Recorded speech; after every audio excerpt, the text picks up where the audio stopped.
요즘 돈을 이체하는 경우 많이 있잖아요. 돈을 이체하면서 계좌번호를 잘못 입력한다거나 아니면 금액을 입력하면서 0을 하나 더 붙인다거나 이런 실수들이 있을 때가 있는데 변호사님들은 그런 실수 하신 적 있으세요?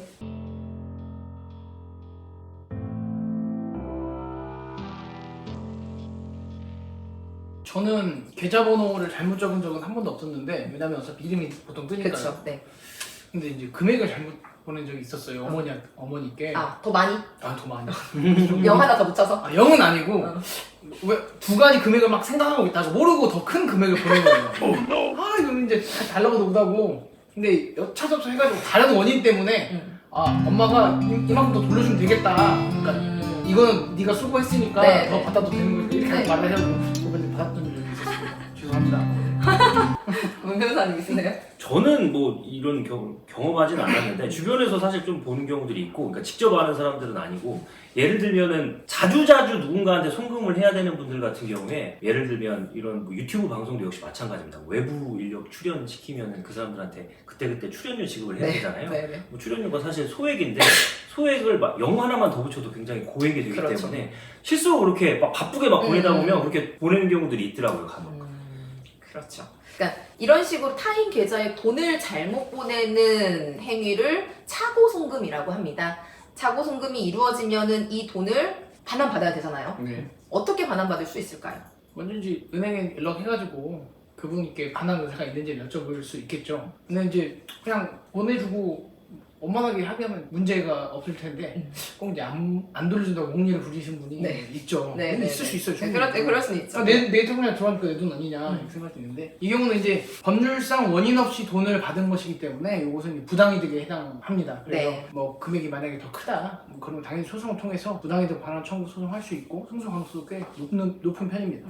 그런데 이제 좀 특이한 케이스가 있어서 그 내용을 중심으로 오늘 좀 말씀을 드리려고 하는데요. 그 A라는 사람이 B라는 사람에게 착오로 B가 가지고 있는 C 은행 계좌에 송금을 했습니다. 그러니까 B한테 돈을 송금할 이유가 전혀 없는데 그냥 완전히 착오로 송금을 한 거죠. 네. 그래서 A가 그 사실을 바로 확인하고 자기 은행 그리고 B의 은행 모두에게 통지를 하고 반환 요청을 했습니다. B는 반환하겠다라고 했는데, 문제는 B의 이 계좌가 국세 체납을 이유로 세무관청에서 압류가 돼 있었습니다. 어허. 그러니까 B 입장에서는 반환을 하고 싶어도 일단 못 해주니까 이제 은행에 요구를 한 거죠. C 은행에 요구를 했는데 C 은행은 압류돼 있으니 반환할 수 없다 라는 답변을 했을 것으로 보이고, 그래서 소송까지 이어졌습니다. A는 B 그리고 C 은행 둘 다를 상대로 이제 소송을 한 것으로 보이고, B는 당연히 소송에서 나는 뭐 이거 받을 이유가 없는 돈이니까 얼마든지 불려준다 라고 인정을 했는데, C 은행이 굉장히 좀 재미있는 행동을 했는데, 뭐 재미있다고 하면 A 입장에서 억울할 수 있는데, 이게 말씀드린 것처럼 B의 국세 체납을 이유로 압류가 돼 있었는데, 그 압류되었으니 반환을 못한다라는 것을 넘어서서 C은행이 B한테 대출금 채권이 있습니다. B가 은행에서 대출을 받은 게 네네. 있었는데 국세를 체납한 사람이니까 대출금도 못 갚고 있었겠죠? 네네. 그랬더니 C은행이 옳다구나 하고 이 돈에서 상계. 대출금 채권을 상계해가지고 가져가 버린 겁니다. 그러니까 주지 않겠다고 한 거네요. 그렇죠.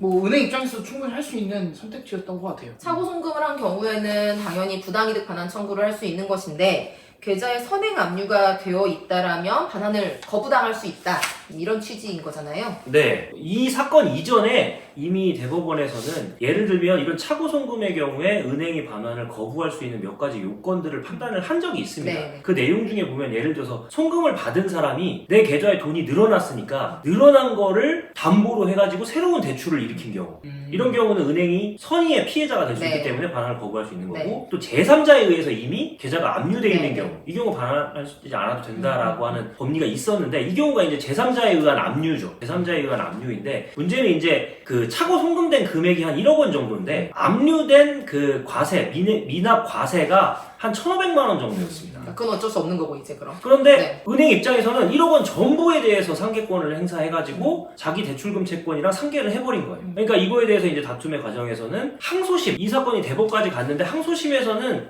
기존의 판례법리에 따르면은 압류돼 있는 채권이니까, 압류돼 있는 계좌니까 이거는 반환하지 않아도 되고 되고 이에 따라서 은행이 상계권을 행사하는 것은 정당한 행사로서 신의 측에 위반되지 않는다. 은행 손을 들어줬습니다. 그런데 대법원에서는 이제 판단이 달라졌기 때문에 이제 좀 중요해졌는데요. 대법원에서는 앞서 말씀드린 요건에 해당해서 반환하지 않을 수 있다고 하더라도 특히 제3자에 의한 압류는 그 압류된 피압류 채권 범위 내에서만 효력이 있는 거기 때문에 그 피압류 채권인 1,500만 원을 초과하는 부분에 대해서 상계권을 행사하는 것은 신의 측에 위반되고 상계권을 남용하는 것이어서 무효다라고 판단을 한 겁니다. 그 말도 맞는 게 사실 입금이 됐다고 하더라도 그것이 그 비의 소유라고 할 수 없으니까요. 차고송금이 된 거니까. 차고송금이니까 그 대형 판례 입장이 굉장히 뭐 수긍이 가는 내용이네요. 근데 이게 사실 A 입장에서는 억울한 게 1,500만 원 뜯겼죠. 그러니까 내가 차고송금을 한 B라는 사람이 어떤 사람인지 모르잖아요. 근데 이 사람이 선행압류가 있으면은 나는 그 돈을 못 돌려받는 것이고 선행압류가 없는 사람이면 전액을 다 돌려받을 수 있는 것이고 네. 그런 상황이 되기 때문에 어쨌든 조심하셔야 됩니다. 차고송금을 하면은 이런 이제 법적인 절차를 거쳐야 되고 또 그 절차에 따라서는 돈을 전부 돌려받지 못하는 상황이 생길 수 있기 때문에 계좌번호 잘 확인하시고 금액 잘 확인하셔가지고 차고송금 되는 일 없도록 하셨으면 좋겠습니다. 마지막으로 조금 오해하실 수도 있는 게 1,500만 원 부분은 압류해서 못 돌려받는다고